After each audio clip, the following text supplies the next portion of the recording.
It'll be nice to take her out for her birthday, somewhat different from the usual isolation of her room and her room or the tea room. With the progress she's made until now, I don't think she'll have much of a problem going to the city.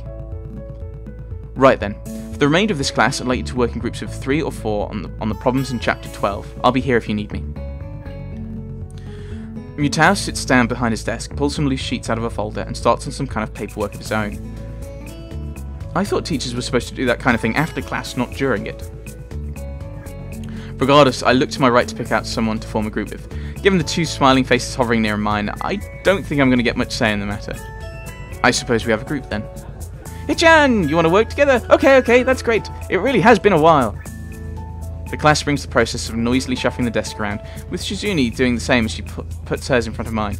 She's a little lucky to not be able to hear the din of the classroom, which is loud enough to cause some discomfort. Truth be told, working with Shizune and Misha is probably a good outcome. Shizune and I are pretty good at the subject, and Misha has really nice handwriting. As I look to Misha, I notice a tall figure behind her. 4 in the group. I'm guessing this is going to be Hanako joining. The shadow catches Misha's attention as well, and she turns to face the dark-haired observer. Good afternoon, Hanako. Hello? Shizune finally notices Hanako after looking up and following the gazes of Misha and I. Me. In quick measure, she taps Misha on the circle to get her attention before signing away. Shishan says if you're looking for a group, you can join ours. Hanako looks down and blushes a little at the offer. Out of all the people in the class, Hanako's most familiar with the 3 of us, so it's reasonable that she'd come to us first. Then again, her actually coming up to a group with the intention of joining them is something she apparently very rarely did before. She leaves briefly to drag her desk over, and Shizune and Misha wheel back to me as soon as her back is turned. More signing. I guess we get to play again, Hichan. You hardly ever play with us anymore. I wonder why. You two always seem to have some ulterior motive. Ooh. That hurt, Hichan. I'd almost think you were insulting me. But it's Hichan, so I know that you're joking. Such a great sense of humour about it. It'd be awful if someone were to take advantage of your good nature, like making you help them with their work. Shizune seems excited for a second, a little surprised that I'm willing to challenge her, but when she sees Hanako coming back, she backs off with a smile. I guess the mind games are over early today. Hanako gently sets down her desk in front of Misha's. Her eyes are locked downwards, and I'm left wondering why until I look around the class. Most are busy setting up their own groups, but a few are casting curious glances at her. At this range, it's hard to tell whether that is where their interest in her ends, or if they're talking about her as well. It's strange, no one bats an eyelid when Hanako runs out of the class to avoid group work, but now that she's making an effort, they're staring at it as if she's done something wrong. We all move to sort ourselves out, spreading our textbooks and worksheets around the larger surface created by the 4 joined desks. It isn't long before the class as a whole gets down to work. Hi Hanako, it's nice to finally work with you. Yeah. Are you the reason Hichan's been avoiding us lately? Hichan says it's a little rude, but if Hichan wants to spend time with a cute girl, it's understandable. I don't think it's like that. Hanako starts to fidget, unused to this kind of attention. I think that an ordinary person would drop the conversation by now, but Misha is like the antithesis of Hanako. Part of that includes being blind to ordinary social cues, while Hanako is overly sensitive to them. Because of that, Misha barrels ahead with the questions, too quickly for me to get a chance to interject and guide the discussion somewhere more comfortable. Really? So, he wasn't hanging out with you yesterday? No. I can feel my cover being blown already. Lily didn't want to know that we were out buying presents for her, let alone planning out her birthday party. It wouldn't be good for her to find out. Yeah, I was doing something else. Yeah, you know how it is. Ooh.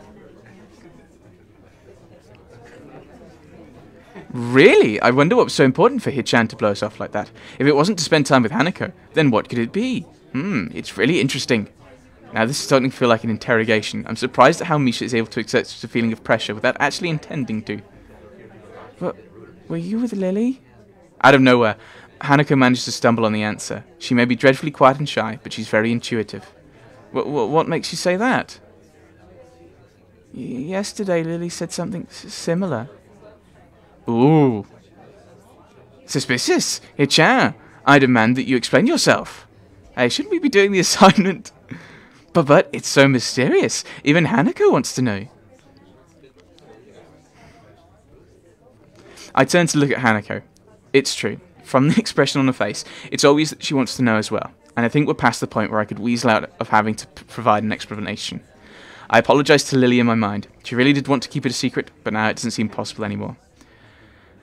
I feel a rush of conflicting emotions, so jumbled that I can't really readily identify them, but they're crashing around in my head as I try to calm down and speak. Alright, I'll tell you. I went into town with Lily, but it wasn't what you think. Lily and I were, for Hanako's birthday, the cat is out of the bag, but it looks like Hanako is taking it a little better than I thought she would. A brief silence passes around our little group as Shizune and Misha look at each other sheepishly. I can tell that they didn't expect their game to turn out like this. Misha looks up to Hanako in order to apologize, then pauses. Hanako is staring at the middle of a desk and barely moving. A maudlin expression on her face. I guess I was wrong about her taking it well. Hanako? I'm sorry. There's a few seconds pause, but Hanako lifts and shakes her head. It's okay. Her expression looks odd, like she's very tired. That doesn't seem natural, but it's nothing alarming.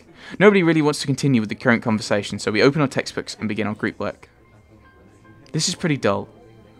While the equations we're supposed to work out as a group will take a while, most of it is going to be boringly mechanical. It also doesn't help that while that didn't go as bad as it could have, it has left an awkward atmosphere around us. Still, we manage. Shizune's face betrays that she has about the same expectations of our work as I do, and the two of us begin to write our group's results. Misha, on the other hand, is scrunching up her lips and is visibly trying to make head or tails of what we're doing. Hanako is looking on quietly, absorbing what we write and what I say. She usually has the same expression when the teacher speaks. It's a shame her attendance is so unreliable. With the way she takes in information, I think she'd do quite well in class, if she actually followed the lessons regularly. I wonder if this might be why Shizune seems so hard on her. Hey, Hanako, do you understand this? Misha looks at Hanako, but I suspect the hope is more to find a comrade in ignorance rather than genuine help. Not really, I guess. I'm surprised at how tense she is in answering, but she settles back down. She breathes out, and the way her upper body and her head lower remind me of a deflating balloon. You okay? I could go over this bit if you want. Hanako shakes her head slightly, but then again, I don't think she needs the extra explanation despite what she said. Misha quickly interjects, entirely oblivious, and I end up slowly going through how we ended up at one of our results, step by step. Times like this remind me that this kind of work may not be mechanical for everyone, but rather feels that way to me due to my grasp of the subject. It's a satisfying feeling. As Misha brings her bald fist into an open hand in realization, I discover another nice feeling. My explanation got through to her, and she managed to work out the next equation by herself with a minimum of guidance. Throughout all of this, Hanako is unusually unresponsive. She's normally very quiet, but one can still see her eyes roving periodically over the landscape of the classroom in front of her, or anxiously moving her hands in some way, or shifting her shoulders periodically. Right now, these small moments that I've gotten used to seeing are all missing. Someone not moving at all is definitely weird. Even Misha can tell there's something wrong. Hanako, are you sure you're okay? Yes? Are you sure? I'm fine. A little more strongly this time, but she turns away as she says it. It only makes me doubt her answer, yet at the same time, I can tell she doesn't want to talk about it further. Having already had one very awkward conversation today that I'm still not fully over, I don't want to pursue this matter too much either. We settle back into our routine, debating over our answers whenever a doubt comes up, but as time goes on, I notice that Hanako isn't talking at all. It's frustrating, she had made so much progress. It makes me a little angry that Shizune and Misha are for undoing the surprise Lily had wanted to keep secret so much. I know I'm at fault too. Maybe I could have still kept it under wraps somehow. Shizune has noticed Hanako's silence as well, and is also getting antsy. I can see it on her face. It's strange that even though she's deaf, Shizune has perceived Hanako's unusual quietness sooner than Misha. Hanako, you're being too quiet. You have to contribute too. Someday we might work on a bigger project, like one that's so big it's worth celebrating afterwards, like with ice cream or cake. If you act like this, we won't take you along. I can tell that they're trying to tease her to bring her out of it. It won't work. To bring her out of a shell, but I don't think that kind of approach will work on Hanako. It will just make her feel worse. Guys, don't tease her like that. Hey-chan, it's all in good fun. Shi-chan says she teases everyone anyway. They do back off though, with Misha moving away from the issue by asking me a question again. On seeing how difficult the problem she's working on is, I don't know whether it was a skillful dodge or a mere coincidence. It takes way more of our time than necessary because Shizune keeps disagreeing with me when I'm trying to explain it to Misha, and Misha is quick to believe her over me. So quick, in fact, that she forgets to translate what Shizune is saying. Hey, the clock is kind of ticking down. We should speed up a little. Hey Chan, you sound a little like Shit-chan there. Just because I looked at my watch? Is that all it really takes? Time management and suddenly I'm the student council president?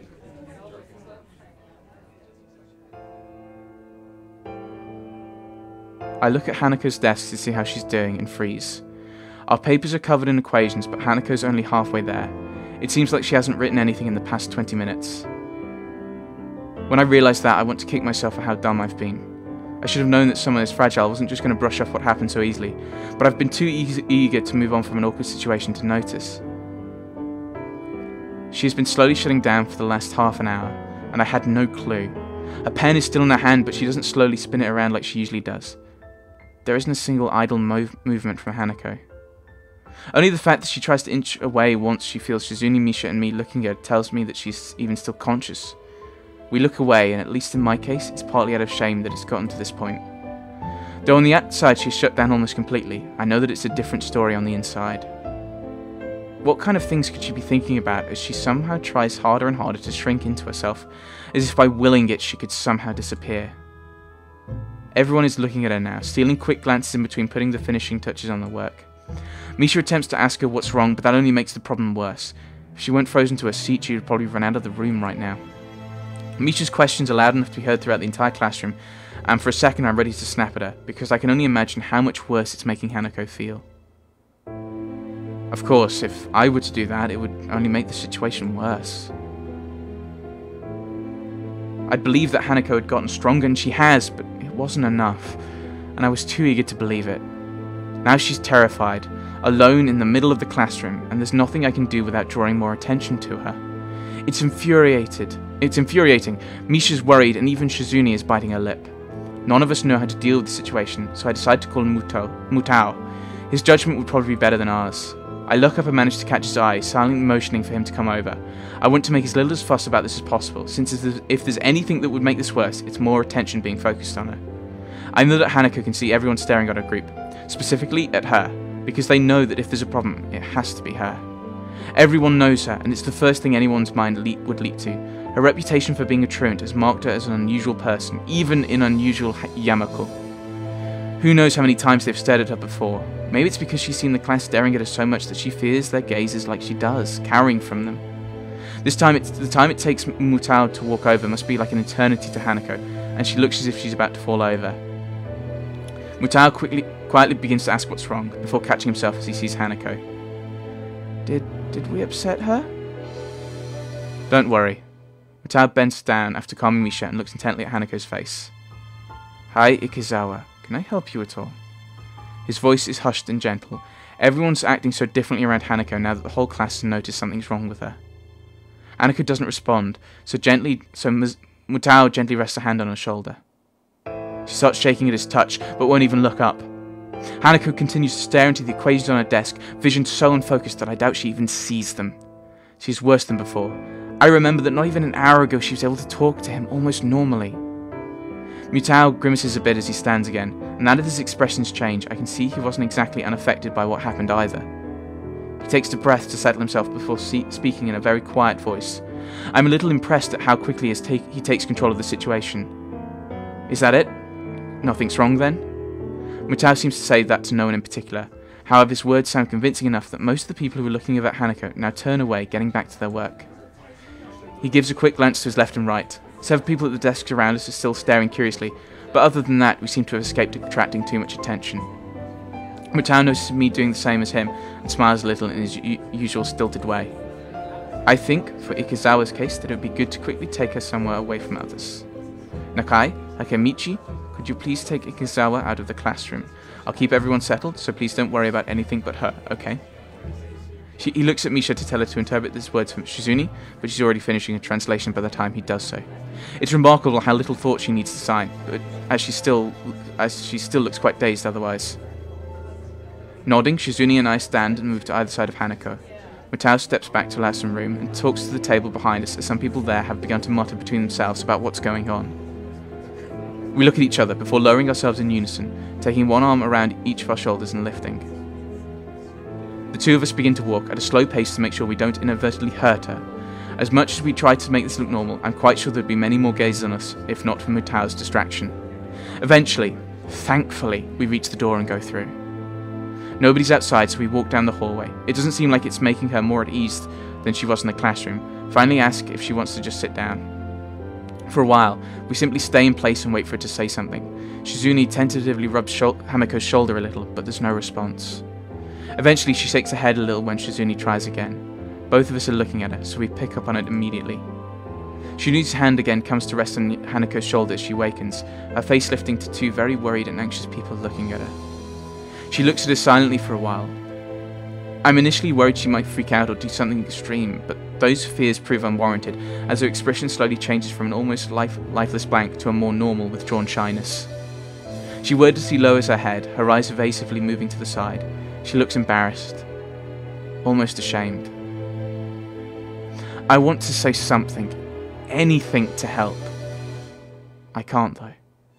I don't really know what just happened or even what caused it. I feel helpless and ashamed of myself for not being of any use. Shizune sighs before looking at me. Even without words, I think I can tell what she's asking. I'll take Hanako to the nurse. Is that okay by you? I tried to communicate my intentions through hand gestures, but I don't feel like I'll manage to get through to her very well. Shizune makes a very dreary face in response to my gesticulations, confirming my impressions. She stabs her finger in the air decisively at me, then at Hanako, and then towards the stairs. She waits for me to nod before pointing at herself, then pointing at the door to the classroom. I'm getting the feeling Shizune is much better at this than I am. I nod at her, since her plan is after all the same as mine. Shizune gets ready to make her exit, but she only leaves after looking at Hanako for quite some time. Are you okay with me taking you to the nurse's office? Hanako doesn't say anything or nod, but she stands up in place by herself. And when I begin to walk, she obediently follows. I've read about people being catatonic before, but I think this is the first time I've seen it for myself. She looks extremely tired. After everything that's happened, it's not a surprise. After Hanako silently takes off her shoes and lies on the bed in the infirmary, the nurse and I take our leave. He shuts the curtain behind us, we both take a seat, and I quietly and thoroughly go through everything that happened in quite some detail.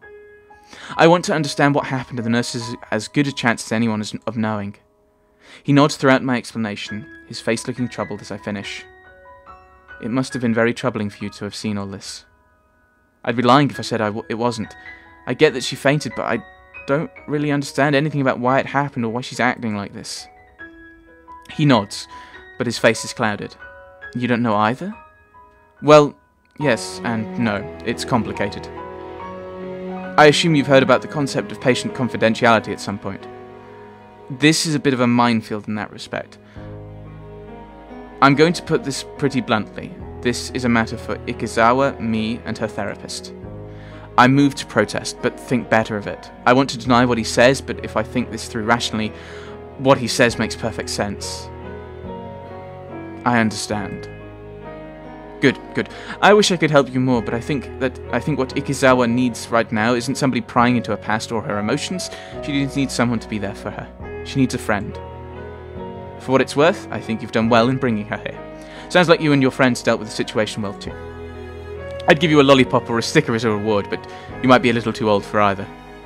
He gives a cocky grin, obviously trying his best to lighten the mood. I'm not really in a laughing mood, but he does manage to get a smile out of me.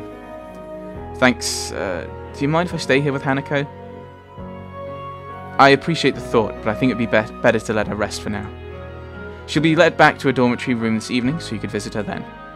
I agree with him before standing. It feels like all I can ever do around the nurse is humbly agree to what he says, but it was the same with the doctors in the hospital too. The walk back to the classroom is a long one, my mind feeling heavy under the weight of so many things happening so suddenly. Even as I re-enter the classroom, I'm thinking about Hanako. My stomach feels like it's turning into knots while I think about how to deal with her. I still don't know what I'm going to say when I see her again.